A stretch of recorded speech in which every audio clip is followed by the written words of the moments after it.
We're going to cover a fairly broad swathe of what we might call diplomatic history today. That is a number of wars. But the thing about all of this is, I don't remember who it was who first said, yeah, I hate history. It's just one damn thing after another, right? It's just a succession of unrelated facts and dates and wars and peace treaties. That's often the way it seems when you're in school, of course, particularly in grade school or high school, when it really is just about memorizing dates.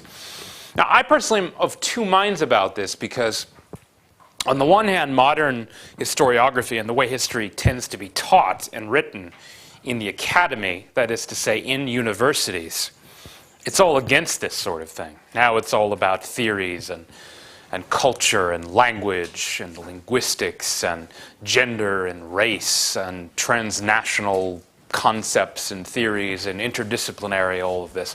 The fashionable stuff these days is not at all about dates and wars and treaties. But being in an IR department, international relations, I feel like I have the luxury where I can give you some of this, because after all, this is important.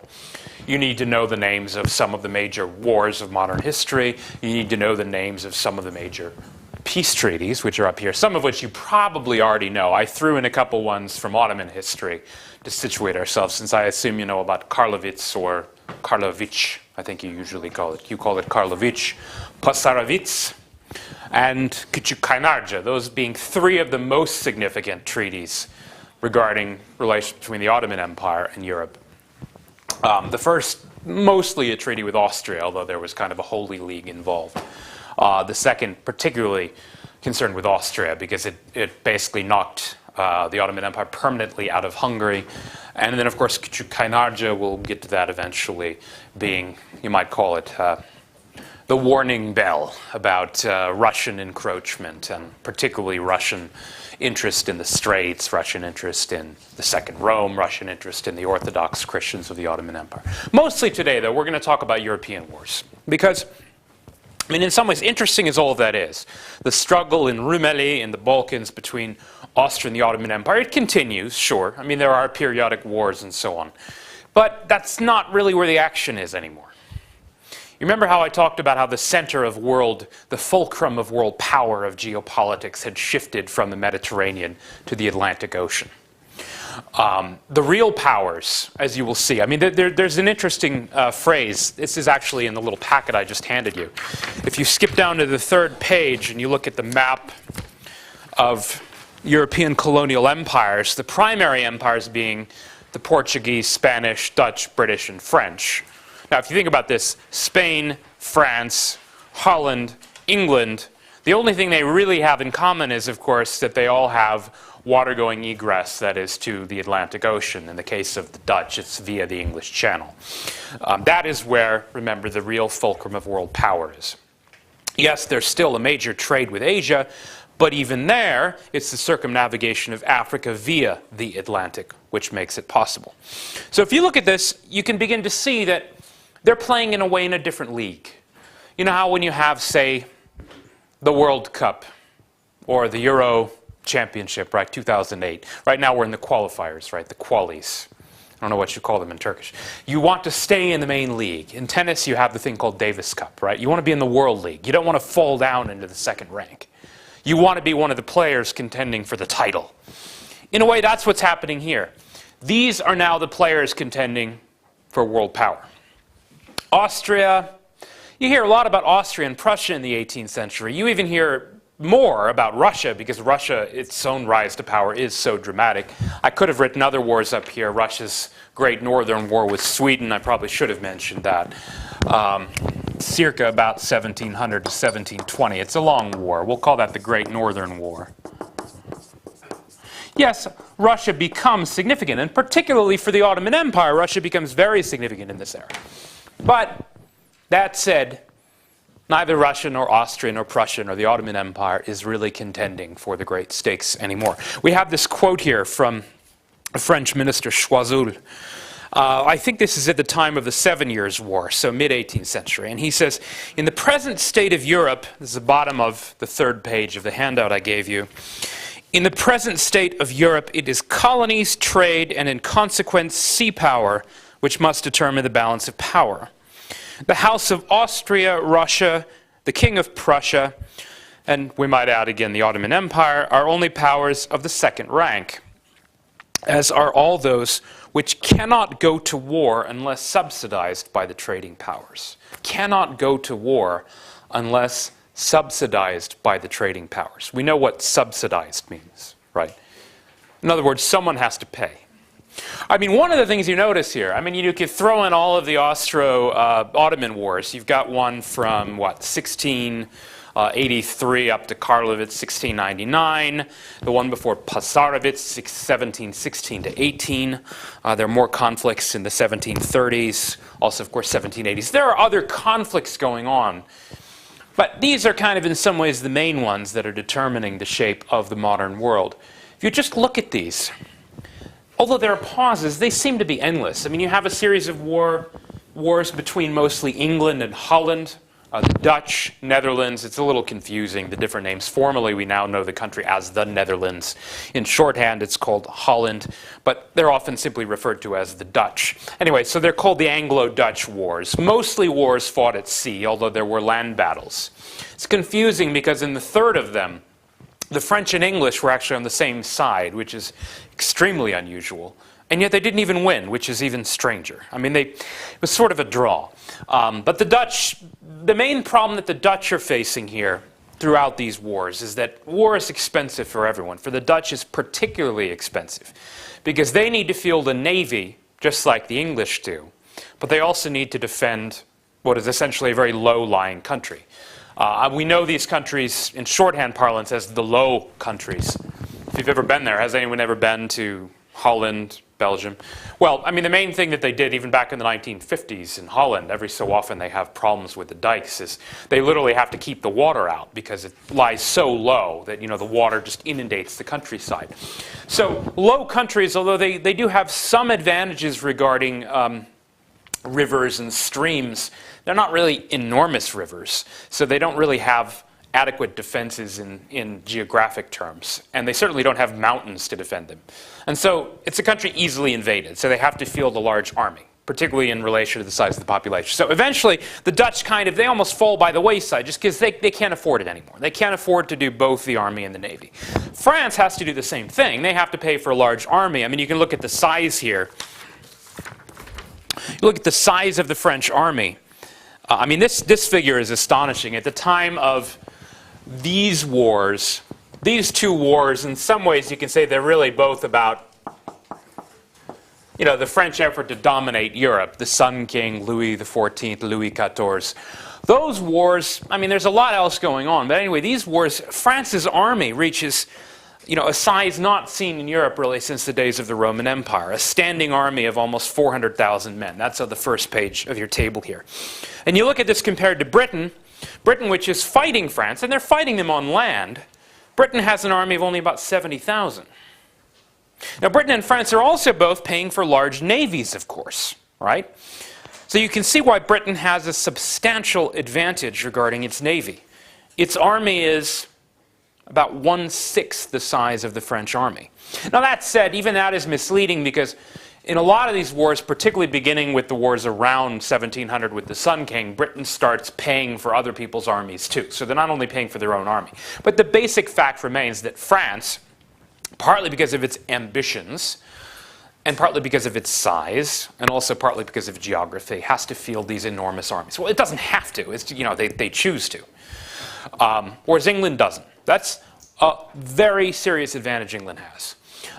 There's a famous French historian, Manuel Leroy-Ladurie, I think, and he used to begin his lectures you know, on modern kind of strategic history. He would say, Mesdames et Messieurs, l'Angleterre est une île. Does anyone know a little bit of French? No? Anyway, so, you know, ladies and gentlemen, right, England is an island.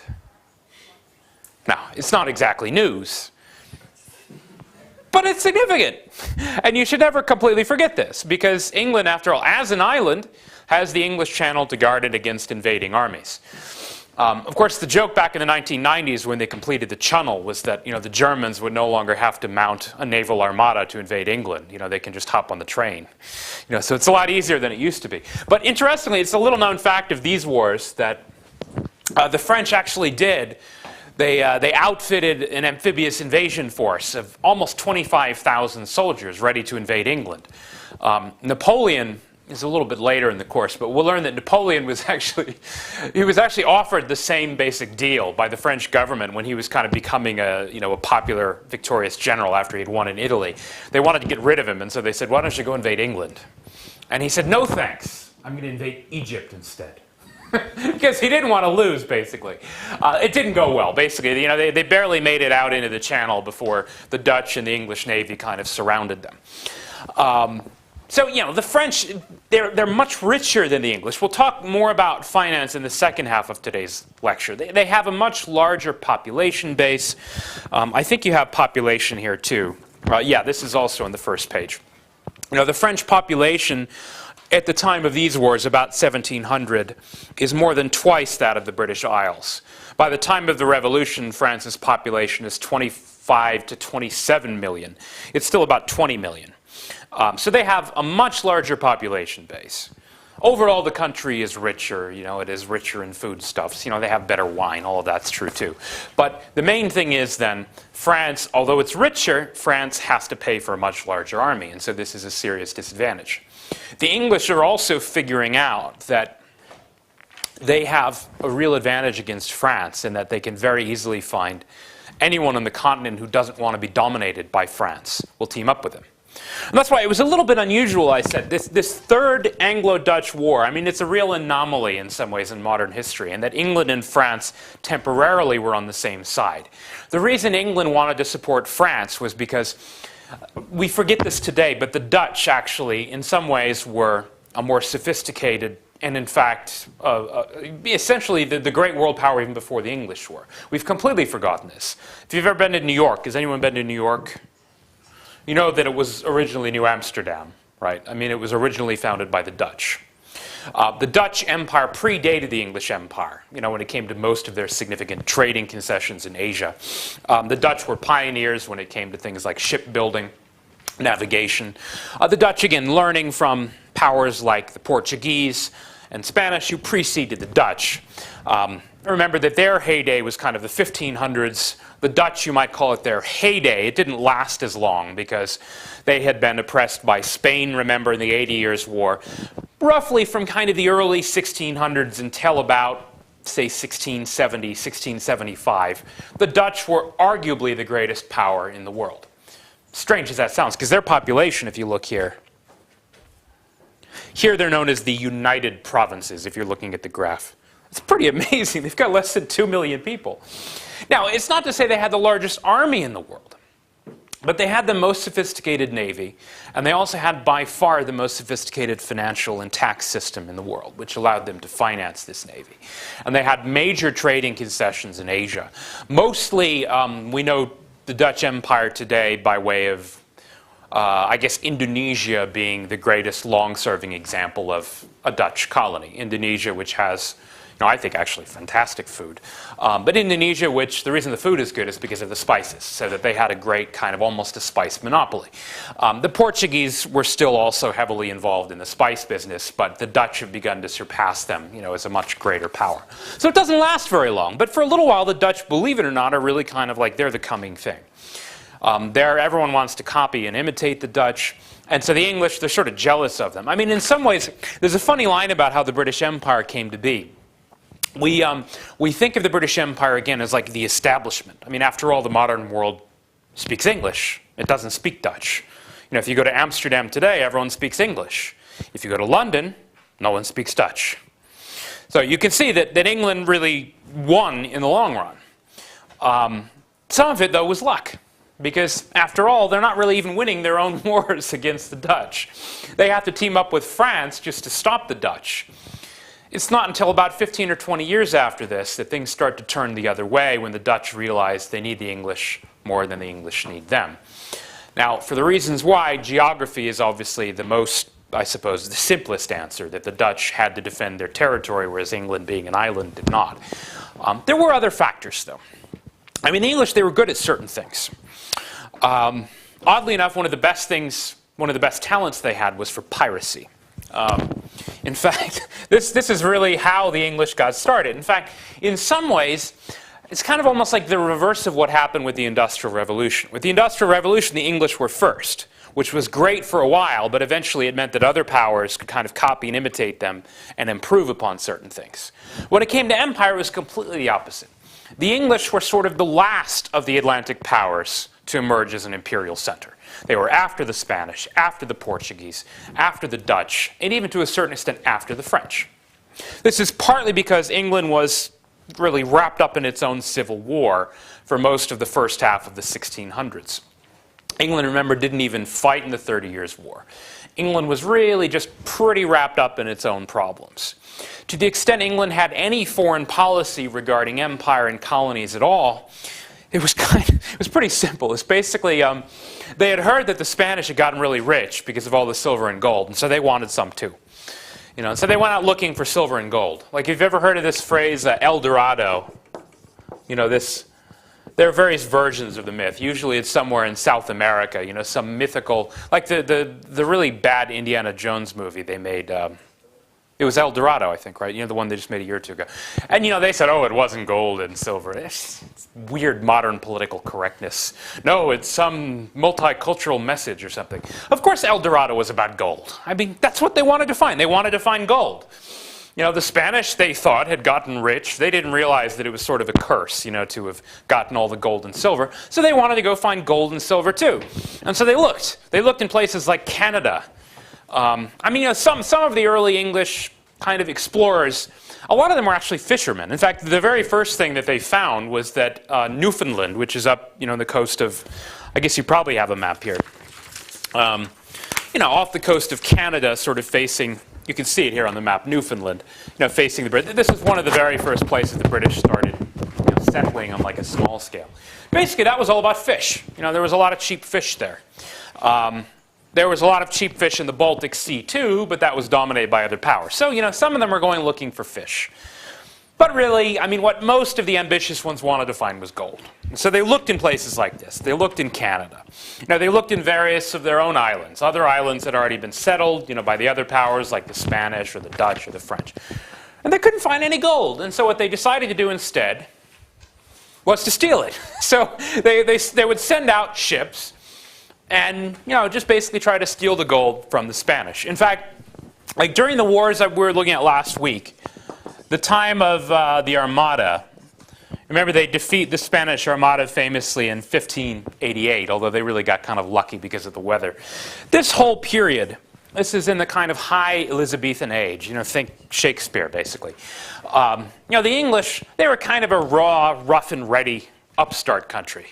We think of Shakespeare today, even like his plays and so on, as being, the language is very elevated and refined. But that's not at all what the plays were like at the time. His plays were seen as, like if you watch that movie, Shakespeare in Love, you get the idea. His plays are seen as kind of like lowbrow entertainment. It's all about like blood and guts and love and passion and murder and stuff like that. That's kind of what England was like at the time. It was a rough and ready place. It was not as refined or sophisticated or wealthy as any of the old Mediterranean countries, certainly not like the Spanish or the Portuguese. And so anyway, so what they would do is they would just kind of quietly encourage, there was a phrase for it, they called them privateers. What a privateer was basically, could have been a pirate, it could have also been someone who was a little more respectable than that. The crown would just basically say, hey, look, we'll kind of sort of support you. We're not going to pay you a lot of money, but why don't you go, rob some gold from one of those Spanish ships and just give us a cut. It's a much cheaper way of basically kind of carrying out a strategic policy than actually outfitting a navy. So in the early days, that's what the British did. They copied the Dutch, they robbed the Spanish, and then eventually they beat the French. That's the line, right? So they copy the Dutch, they beat the Spanish. They robbed the Spanish, and then eventually they, beat the French. France and Britain are sort of like the only survivors from this whole era, by the end of it. So Britain, they start out small. They start spending more seriously on their navy after the Civil War is over. In fact, in this period, the 1650s, this is the period of Cromwell. It's very confusing. Cromwell was part of this movement, usually called the Puritans. They were the ones, who didn't like the fact that the king was spending money without consulting Parliament, and so there was a whole rebellion, and then they cut off the king's head. And then for a while, they didn't have a king. In 1660, they brought back the king. So England has a revolution, kind of a civil war. And after they emerge from this, the Restoration era, they become a little bit more respectable in a way. They kind of leave the whole piracy and privateering thing behind. Not entirely. There's still a little bit of the Johnny Depp territory going on, with the pirates, right? But still, they're becoming a little more respectable. They start building a proper navy. They start spending. Some of that went back to Elizabeth too. Some of it went back to Henry VIII. But really, this is the first time they're kind of becoming a proper rival to the Dutch and to the French. They've emerged from their time of troubles, slightly more unified than before. Still, they don't really win. It's very confusing. They don't really beat the Dutch. They just kind of outlast the Dutch. Because the Dutch eventually, as I said, they kind of get bankrupted by the fact that they have to keep fielding larger and larger armies. If you just look at the size of these armies that they're fielding, you look at this by the time of these wars, again, the wars of kind of the Sun King, right around 1700, the Dutch are yielding an army of 130,000 men, which doesn't maybe sound that enormous. But then you look at their population, they have only 2 million people. So that means like 1 out of 6 or 7 people is either a soldier. Some of them are mercenaries, of course, who were brought in from outside the country. But it's a very small population base supporting a fairly large army, as opposed to Britain, which has 4 or 5 times as many people and is fielding an army half the size. That's the real advantage the British had. But the Dutch, the interesting thing is they don't really behave in the way you might expect. They're not that bitter. They realize eventually that they're going to need English support, or else they're just going to be swamped up by the French. The real kind of driving force behind most of these wars is the Sun King, Louis XIV, the one who says, as you remember, "L'État, c'est moi." The state, it is me. So to a certain extent, you have a political factor here. It's not like the religious wars, remember, where people are really fighting over their beliefs. But there's a bit of that still. France has gone back to being Catholic. In 1685, I think I mentioned this already, France had an edict of religious toleration. In the previous century, it is revoked by the Sun King. That is, he revokes, it's actually called, I think, the Restitution Act. He revokes the principle of religious toleration. So he literally says we will no longer allow Protestants in France. It's not that they're going to physically exterminate them all, but they are going to be considered heretics. And so what do you think a lot of them do? Are they going to stick around? Remember, they're called Huguenots. French Protestants. Where do you think they might go? If you were a French Protestant, your king says, I don't want you anymore. I won't tolerate you anymore. Where are you going to go? Somewhere else, probably. But what kind of a country might you go to? You want to go to a Protestant country, right? So a lot of them go to Holland. A lot of them actually end up in America. In fact, there are all these Huguenot settlements, like in the Hudson Valley north of New York City. Many of them by way of Holland. Many of them Dutch-speaking, because the whole Hudson Valley in New York, remember, originally New Amsterdam. A lot of Dutch settlements there. So a lot of them end up in America.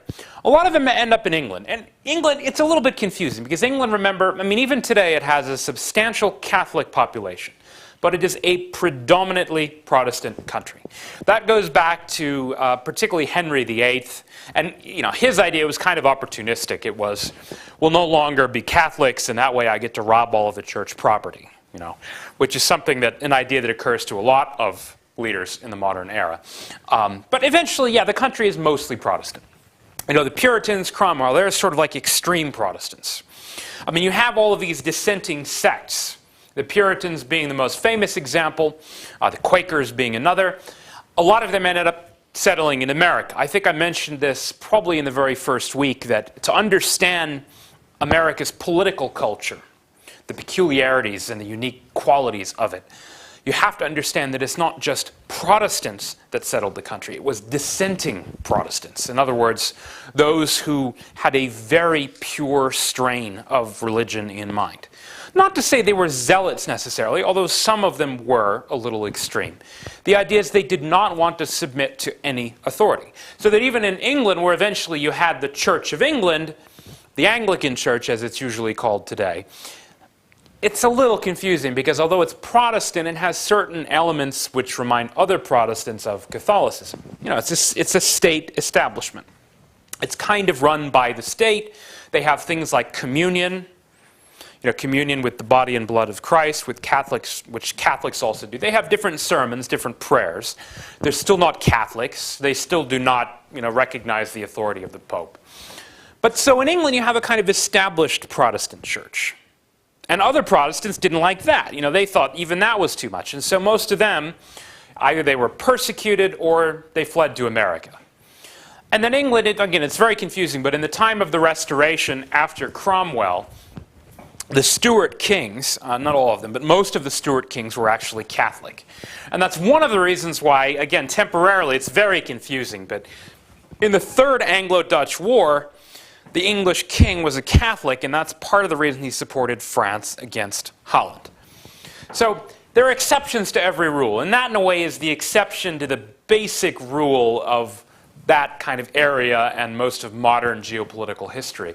The pattern reverts, you might say, more to the norm in 1688 to 89. We could just call it 1689 to be simple. It's called the Glorious Revolution. Do you remember this at all from school textbooks in England? The Glorious Revolution. It's a little bit confusing, but part of it has to do with, remember, the French threat, a war which has already begun in the year before with France making a push again to dominate Holland and expand its power. The Dutch finally decide that they cannot handle the French threat alone. And so in a way they kind of negotiate almost a deal with the English. Remember I said they weren't really bitter. They could have just been bitter, but they decide, well, okay, look, we're going to have to team up. Because otherwise this French bully, the Sun King, the kind of galloping Catholic, who's no longer tolerating Protestants, who wants to dominate Europe, almost like, remember, the Habsburgs before in Charles V. It's not quite that extreme. I mean, he doesn't really want to be Holy Roman Emperor. He just wants to be the great kind of French king. But so the Dutch and the English, they sort of team up. William of Orange, who has this title in Holland, he's called the Stadtholder. He has certain ties also to the continental aristocracy, but he also has ties to the English aristocracy, and they accept him as their new king. Which doesn't sound, again, all that exciting, except remember that a lot of these wars theoretically are fought over this notion of succession, that is, who succeeds. That's why this war is sometimes called King William's War, or the War of the English Succession. It's also sometimes called the 9 Years' War, because it lasted 9 years. But to sum it up, King William, in a way, is what it was really about. Maybe not at the beginning, but that became what it was about. He was the new English king. He was Protestant. He was of Dutch origin. Okay, so they were Protestants. They're opposing the Sun King, who is the great, remember, crusading Catholic who no longer tolerates Protestants. There's a little bit more to it than that, though. Modern financial historian Neil Ferguson, who is often on CNN, if you ever happen to watch CNN, he has a funny phrase about this. He calls the Glorious Revolution, he always likes to tweak people, he calls it a Dutch-English business merger. Now, what he meant by that, well, there were a couple of things. One of which is that a lot of Dutch merchants, bankers, and even certain high-born Dutch aristocrats were actually given shares in the Dutch, the English version of the East India Company. One of these kind of trading monopolies, a joint stock company, which handled a lot of the Indian trade. Now, there seems to have also been a joint stock company that is, I mean, the modern corporation, we take it for granted, but it was kind of in some ways a great innovation. That is a company which has a legal existence. It's almost like an individual, except that it lasts longer because You know, people come and go and people die and the company endures. It issues stock, that is, you can buy stock in the company. You can sell shares to the public. They were more than that. Some of these companies, because the ones that traded in a place like India, they actually had their own private armies. It's a little bit, again, like the privateering thing that you had with, you know, English pirates. A lot of India was actually kind of conquered and settled by, you might almost call them kind of like buccaneers. Not pirates exactly, but they were not, that is, officers of the crown. They were usually officers of a private company. Well, anyway, the Dutch get shares in this company.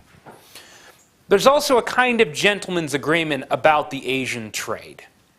And this is interesting because the way Ferguson tells the story, the Dutch, because of their base in Indonesia and because of the basic kind of patterns of trade which had already emerged, they wanted to make sure they controlled the spice trade. Spices. Remember how important spices were? That in a way is what Columbus was looking for, even though instead, you know, he found the Americas and he found native population and gold and all that. He was originally looking for spices. Because the Dutch thought, well, you can't go wrong with spices. The English, for whatever reason, whether they knew it or not, negotiated a better deal. And it was more or less that they were going to control textiles.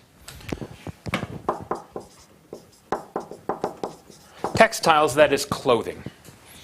One of the dominant industries in early modern India. Although ironically, eventually the British take over, you know, in the Industrial Revolution, once they figure out with things like, you know, the cotton gin and so on, how to mass produce clothing, they end up destroying the Indian market. Although in the early days, India actually was kind of the great textile production center. So the English say, okay, you can have the spices, we can have textiles. Well, there's a very interesting thing about this, if you think about it. Like, how often do you buy spices? If any of you do, I guess you don't have your own kitchens, right? I mean, you're all in dorms mostly. Do any of you live in apartments? Yeah, so you buy spices sometimes, right? But not that often, right? Like, what do you buy more often? Clothing or spices? Clothing, right? Why? Well, because clothes, I mean, look, in some ways, you can never have enough, right? I mean, you could stop if you're broke, but on the other hand, if you have money, it's always nice to have new clothes, because, you know, clothes wear out. Maybe they go out of fashion. Maybe you want to replace them. Whereas spices, well, I don't know. There's only so much nutmeg you can have use for. Yeah, eventually maybe some spices go bad, but basically they can sit on your shelf for months and months, you know, if not years, right? But that's the whole point of them. It's like you preserve food. So whether it was that the English were more clever or whether no one had figured this out yet, the English got a much better deal. So for the most part, again, this is kind of a gentleman's agreement, although some of it is actually written down. You know, the Dutch are still going to control Indonesia and a lot of the Spice Islands. England more or less is given sway in India. Now, again, even that is a simplification because, you know, the Portuguese still have colonies in India, the French have colonies there. But for the most part, the Dutch and English are now, they're sort of like allies. They're almost like a team. Not entirely, but they're sort of like a team. And so the Dutch have agreed to let the English have the textile trade and the Dutch get the spice trade. Textile trade is much more profitable. So that helps England. The fact that England, again, is an island which does not have to field a large army, that also helps England. Gradually, it doesn't happen all right away, but by the 18th century, by, say, like the mid-18th century, England is far and away now the most influential trading power in the world, and the Dutch are kind of sinking into second rank. They're almost like an appendage, a little bit like today how I said everyone in Amsterdam speaks English. You know, it's just, the languages are similar, yes, but it's also that the Dutch became almost like a kind of ally / appendage of the British Empire.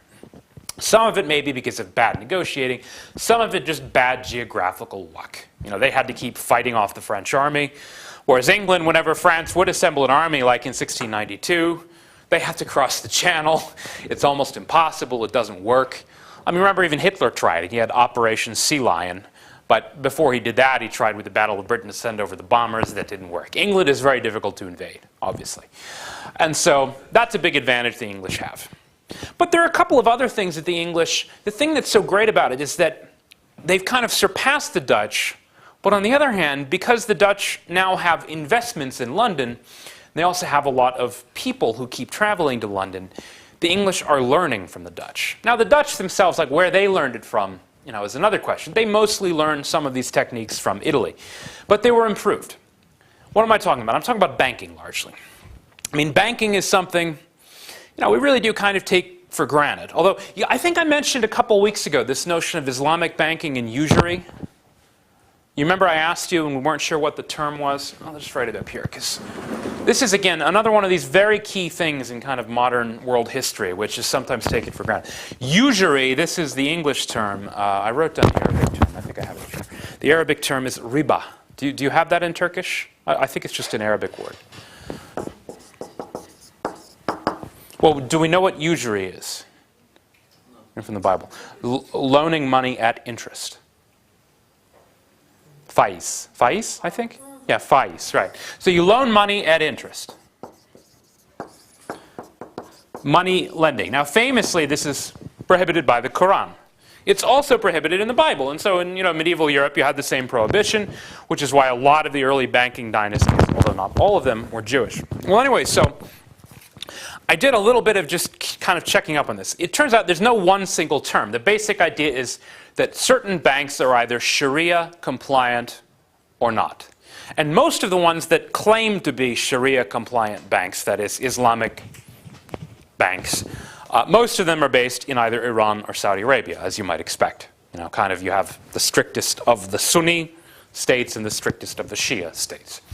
Now, how do they get around it? It's actually very interesting. I couldn't understand all of it, frankly. It's so complicated. But the concept of mortgage lending, I think I got that figured out. Because after all, if you buy a house, you borrow money, right? I mean, very few people have enough money to buy a house. I mean, in Turkey, actually, mortgage lending didn't really get off the ground, I think, until the last 5 or 10 years. Like in a big way, right? It's still pretty new. Borrowing money from banks at interest. That's not necessarily because the banks had to be Sharia compliant here, but that's because it's something where the banks have to have a lot of trust. You have to have a lot of trust in the system. Well, apparently the way it works with the Sharia compliant banks, it's something like this. You're not allowed to loan money at interest. And so what happens instead, I think, is the bank buys the property that you want to buy. And then they sell it to you at a higher price, and then they say that you're paying in installments, kind of like taksit, but that it's not interest. Now, I mean, what's interesting about this is it's basically the same thing, right? Except it's structured differently. It's defined differently. Because of this, you might call it a kind of a taboo or a piety, that you are trying to get around. Now, you can see in this example that even in the modern world, the concept is still not everywhere the same. That in fact, it's not as easy as you think to devise a way of doing this while still being compliant with, let's say, cultural or religious values. Now, the great secret of modern Europe and its emergence as a power, again, there's the military argument, I talked about the cultural one, the religious one. But I mean, if you really get down to it, the thing that does seem to distinguish these new emerging world powers like Britain, France, and the Dutch before they get eclipsed, is this notion that they are able to finance wars. I mean, you look at all these wars, I mean, look how long they last, right? You've got basically kind of on and off for 25 years, England is fighting Holland, and they're fighting at sea. In other words, every time one of these ships gets sunk, it has to be replaced. You're talking about like ships of the line. Here we have size of the navies, ships of the line. I mean, these are immensely expensive, like the early modern equivalent of a modern aircraft carrier, you might call them. This is, a battleship which mounts cannon, which is able to, it's basically a sailing vessel, but it's able to travel for long distances, lay in stores, supplies, provisions. Now, England, as you can see, England starts out in about the beginning of this war, 1689. England has about the same number as France, 100 to 120. You can see that by the end of this period, England has 2 to 3 times as many as anyone else.